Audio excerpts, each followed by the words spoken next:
অনেক দিনের পর বাবা গিয়ে তোর নিয়ে এলো। মাম্মা, পরীক্ষা কেমন দিলি? হয়েছে পরীক্ষা? হ্যাঁ, মৌখিক ছিল আজকে, হয়েছে ভালো? ভালো সুন্দর করে দিয়েছো? ম্যাম কি বলেছে? ভালো বলেছে তো? নমস্কার, কেমন আছেন সবাই? আশা করি সকলেই খুব খুব ভালো আছেন। আমিও ভালো আছি। রোজকার মতো আরও একটা নতুন ভিডিও নিয়ে এসে গেছি আপনাদের জন্য। আশা করি ভিডিওটা দেখে ভালো লাগবে। তো দেখুন, আসছিল ওর বাবার অফিস ছুটি, না ভুলই বললাম, ওর বাবার ছুটি ছিল। মা, হ্যাঁ না, ওর বাবা একটা কাজে গেছিল। এর আগে কিন্তু আমি ভিডিওটা সেটা শেয়ার করেছি। আচ্ছা, তোমার বাবার আজকে ছুটি ছিল তাই তো? তোমার কেমন লেগেছিল বাবা বাড়িতে ছিল? প্রচুর ভালো। ভালো কেন? আজ তোমাকে স্কুল থেকে নিয়ে এসেছে বলে? হ্যাঁ। কতদিনের পর নিয়ে এলো বাবা এইভাবে স্কুল ছুটি হওয়ার পর? অনেক বছর পর। অনেক বছর পর। তাহলে শুনলেন মেয়ের মুখ থেকে, ওর বাবা কিন্তু অফিসে একদমই ছুটি করে না। তো কয়েক বছর পর মেয়ে নিজেই বলছে যে বেশ ভালো লাগলো। আর ওর বাবাও আমাকে বলেছিল, জানেন তো, ওকে যখন আনতে যায়, তারপর ও যখন বেরোয় বলে, আমার হাজব্যান্ড আমাকে এসে বলছে, যেহেতু তখন মেয়ে ছিল না আমার কাছে, বলে আমাকে আমার মেয়ে দেখে বলছে, বাবা তুমি এসেছো, মা আসেনি? হ্যাঁ তুমি এসেছো, তুমি অফিসে যাওনি? বলছে মেয়ের মুখে কি হাসি। জানিস মাম্মা, তোমার বাবা এটাই আমাকে বলেছিল। হ্যাঁ, তুমি খুব খুশি হয়েছিলে বাবা তোমাকে আনতে গেছিল স্কুল থেকে? বলো। হ্যাঁ, তো ও খুব খুশি হয়েছিল। যাই হোক, আজকে ওকে নিয়ে এসেছিল। তো নিয়ে আসার পর তারপর বাড়িতে আসে। তারপর মেয়ে এসে বলে, মা স্কুল থেকে এই ক্র্যাফট পেপার কি দিয়েছে বলো বলো একটু বন্ধুদের। Wall hanging.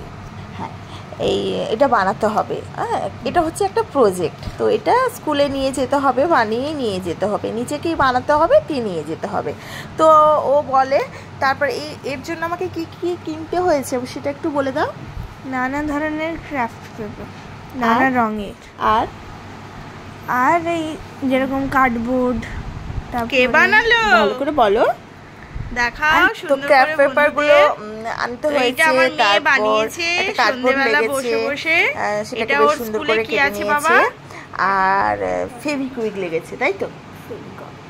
ফেভিকল কেমন হয়েছে অবশ্যই কমেন্টে জানাবেন। আর অ্যাকচুয়ালি আমি কিছুটা পেপার কিনে দিয়েছি, আর বাকিটা ওর বাবাই কিনে দিয়েছে, তাই আমার অতটা জানা নেই।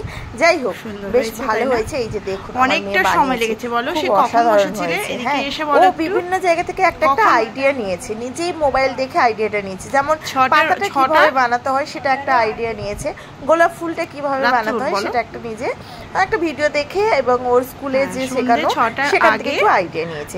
তারপর ও বলে, মা আমি এটাই বানাবো, এটা কেমন লাগবে? আমি দেখে মানে বেশ ভালোই লাগলো। আমি ভাবলাম হয়তো কি করে বানাবে, কেননা সময়ও নেই। আর এগুলো করতে এতটা সময় লেগেছিল, প্রায় ধরুন 5-6 ঘন্টা ধরে আমার মেয়ে বানিয়েছে, দেখেছেন?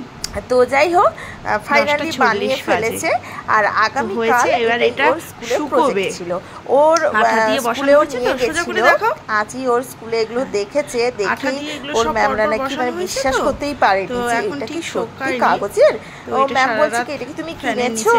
ও বলছে, না মা, ম্যাম আমি কিনিনি, আমি নিজে বাড়িতে বানিয়েছি। মানে ম্যামরাও বিশ্বাস করতে পারছে না। ভিডিওতে আপনারা কিভাবে দেখছেন আমি জানি না, অরিজিনাল অসাধারণ হয়েছে, জানেন তো? পুরো মনে হচ্ছে গোলাপ ফুলগুলো যেন একদম গাছে একদম ফুটে আছে, সেখান থেকেই তুলে নিয়েছিল এইরকম একদম। মানে কি বলবো, কি বলেছে ম্যাম বলো একটু। বলছিল যে এত প্রচুর ভালো, আমি এরকম দেখিনি, তুমি কি এটা কিনেছো? তখন আমি বললাম, না কিনিনি। দিয়ে পেপারগুলোকে হাত দিয়ে দেখলো, দিয়ে বুঝলো যে না, এটা সত্যিকারের আসল পেপার। হ্যাঁ, তো বুঝেছে তো। যাই হোক, বেশ ভালো হয়েছে। কেমন হয়েছে অবশ্যই কমেন্টে জানাবেন। আর এটা তার পরের দিন। তো সকালবেলা তো আমার রান্না থাকে, রান্না বসিয়ে দিয়েছি। আর আজকে হাজব্যান্ড যে চিংড়ি মাছটা এনেছে, আমার দেখে না বেশ ভালো লেগেছে। এই চিংড়ি মাছ আমি প্রায় বাজারে গিয়ে খুঁজি, কিন্তু সবসময় এই মাছ পাওয়া যায় না। জ্যান্ত চিংড়ি, মিডিয়াম সাইজের হয়। আর এটা খেতে এত সুস্বাদু লাগে, মানে এত ওর মিষ্টি স্বাদ, অন্য কোনো চিংড়ি মাছের এতটা মিষ্টি থাকে না। এটা একটা কি চিংড়ি মাছ বলে, আমি ঠিক নামটা জানি না, তবে এই মাছের স্বাদ কিন্তু খুবই ভালো। আর আমি এই মাছটা আনার জন্য হাজব্যান্ডকে অনেকবার বলি, তো আজকে নিয়ে এসছে, তো আমি রান্নাবান্না করেছি কচুর লতি দিয়ে। আর দেখুন আজকে যে এই যে দেওয়াল হ্যাঙ্গিং, এইটাই পুরো এইভাবে নিয়ে গেছিলো স্কুলে, ম্যামদের দেখিয়েছে, ম্যামরা দেখে খুব খুশি হয়েছে, মানে খুব ভালো লেগেছে ম্যামদের, বলছিল আমার মেয়ে এসেই বলছিল খুব ম্যামদের খুব পছন্দ হয়েছে। তো যাই হোক, তারপর ওই দিনই মেয়েকে নিয়ে আসছিলাম, রাস্তায় ফুচকা দেখলাম, মেয়ে বলে মা আমি খাবো, তো মেয়ে খাচ্ছিল। তো আর ফুচকা বলতে সবারই ভালো লাগে, আমি না প্রচণ্ডভাবে আগে খেতাম, মানে বলতে গেলে আমার খেতেই ভালো লাগতো, এখন না খাওয়াই হয় না। আমি কয়েকদিন ধরে বলতে আজ প্রায় 2 বছর ধরে ফুচকা ওইভাবে খাই না, মাঝে মাঝে খাই, মেয়েকে খাওয়াই, আমি খাই না। কিন্তু আজকে খুব ইচ্ছে করলো, যেহেতু গরমটা আছে, এদিকে বৃষ্টি পড়ছে কিন্তু গরম রয়েছে আমাদের এদিকে, জানেন তো। তো এখন বাজে এই ধরুন ওই 4টে কাছাকাছি হবে, তো রোদ ছিল আর গরম। আর আমি যে মেয়েকে আনতে যাই প্রায় 20 মিনিট আমাকে হেঁটে যেতে হয়, তারপর আবার 20 মিনিট মেয়েকে নিয়ে বাড়ি ফিরতে হয়। তো সেই ঘেমে তো চান, তার উপর গরম করছিল, তারপর এই টক জল দেখতে আমারও খেতে বেশ ইচ্ছে করলো, মানে মনের দিক দিয়ে ভালো লাগছে না, তবু আমি ঠিক আছে গরমের মধ্যে একটু টক জল খাওয়াই যায়। তো আমি আজকে খাচ্ছিলাম। ফুচকাটা অতটাই ভালো বানাতে পারে না, কিন্তু আমি যেখানে থাকি ওই দিকটা কিন্তু ভালো বানায়। তো যাই হোক, এটা রাস্তার মাঝখানে দোকানটা ছিল, তো ওর কাছেই খাচ্ছিলাম, তো বেশ হয়েছে। আর হ্যাঁ, আজকে ওই চিংড়ি মাছ দিয়ে কচুর লতি বানিয়েছিলাম। জানি না, আমরা সাধারণত, আমার তো মেদিনীপুর বাড়ি, তো সাধারণত আমরা না কচু জিনিসটা খেতামই না, মানে খাইনি কখনো।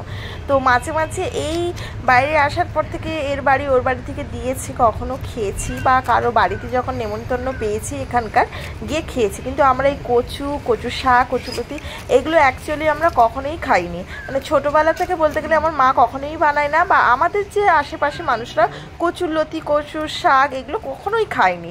তারপর আমরা না বিভিন্ন শাক আমাদের যেমন মানে জলাশয়ে হয়, আমরা কিন্তু কখনো ওগুলো খাই না, কিন্তু আমরা ওটা ঘাস হিসেবে জানি। কিন্তু এখানে এসে দেখি অনেক কিছু বাজারে যেগুলো বিক্রি হয় সেগুলো কিন্তু আমাদের কোনো জলে জঙ্গলে হয়, কিন্তু আমার মা, কাকিমা, জেঠিমারা ওগুলো খায় না। কিন্তু এখানে আমি বিভিন্ন শাক দেখি যেগুলো খায়, অনেক রকমের শাক, সেই শাকগুলো আমি ভাবি তো আমাদের বাড়ির ওদিকে জঙ্গলে হয়, কখনো তো আমার মারা তুলে খায় না, কিন্তু এখানে বিক্রি হচ্ছে। যাই হোক, কচুর শাকটা খেয়েও আমার বেশ ভালো লেগেছিলো। কয়েকদিন আগে, কয়েকদিন নয়, প্রায় আজ 7-8 মাসের বেশি হবে, আগে গেছিলাম বোনের বাড়িতে, তো সেখানে ওনার বাড়িওয়ালা ওকে কচুর শাক খাইয়েছিল। তো আমার বোন সেটা দেখে বেশ ভালো লেগেছিলো, তবে আমাদেরকে করে খাইয়েছিল, আমার মেয়েরও খেয়ে খুব ভালো লেগেছিলো। তারপর পরে এসে বাড়িতে একবার বানিয়েছিলাম, হ্যাঁ। তো তারপর মাঝখানে একবার কচুর শাকও এখানে পাশে একজন কাকু, মানে ওনার বাড়ির সামনে হয়েছিল, আমাকে কেটে দিয়েছিল, বানিয়েছিলাম।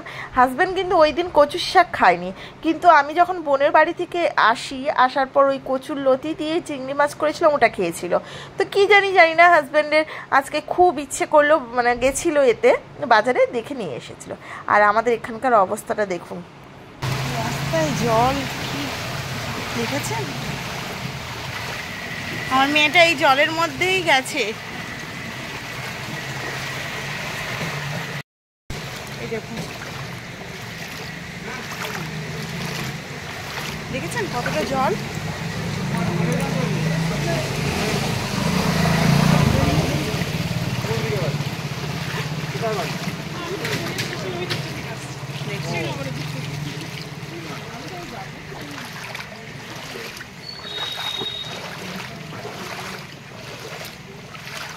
এক হাঁটু জল।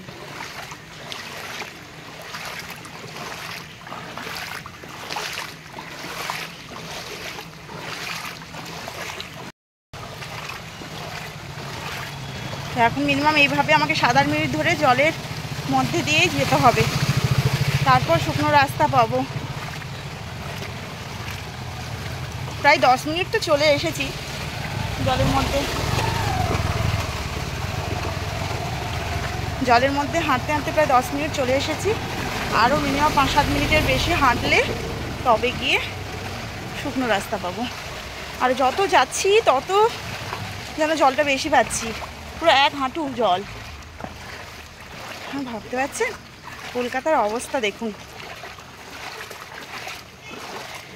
আজ মেয়ে টিউশন ছিল, তো তাই ওকে দিয়ে এলাম, দেওয়ার পরেই ভিডিও নেওয়া শুরু করলাম।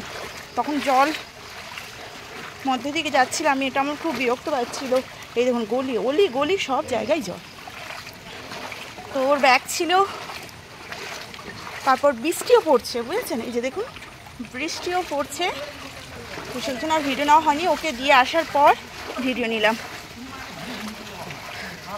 বুঝেছেন তো?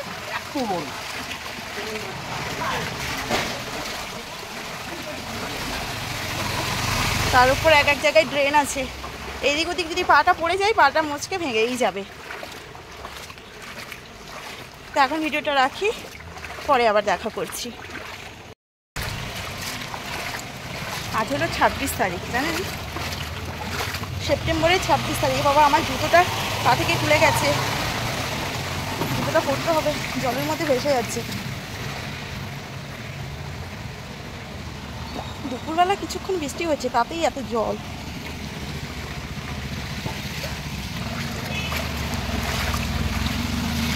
জুতোটা পরলাম।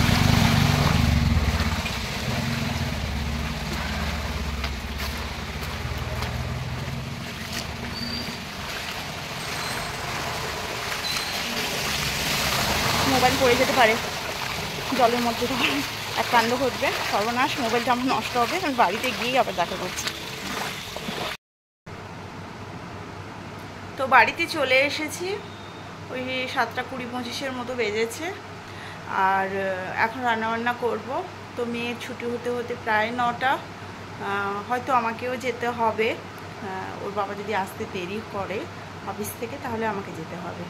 যাই হোক, এখনও হাজব্যান্ডের সাথে কথা হয়নি, যদি ফোন করব এখনই, যদি ও বলে আসতে দেরি হবে, সেই আমাকে আবার জলের মধ্যে যেতে হবে। প্রায় আমি মেয়েকে আনতে চাই 9টা 9:30 এরকমই হয়ে যায় বাড়ি ফিরতে ফিরতে। আর তার উপর আস্তে জল আছে, মানে খুব পরিশ্রম। এই প্রায় আধ ঘন্টার বেশি জলের মধ্যে হেঁটে হেঁটেই এলাম, মানে গা হাত পাও ব্যথা হচ্ছে, পাটাও যেন ব্যথা হচ্ছে। তো এখন একটুখানি রেস্ট নেব, তারপর রান্নাবান্না করবো। হ্যাঁ, দুপুরের কিছু সবজি রান্না করা আছে, যেমন চিংড়ি মাছ দিয়ে আলু পটলের একটা তরকারি করেছিলাম সকালবেলা, সেটা আছে। আর কচুর লতি করেছিলাম চিংড়ি মাছ দিয়ে, সেটাও আছে।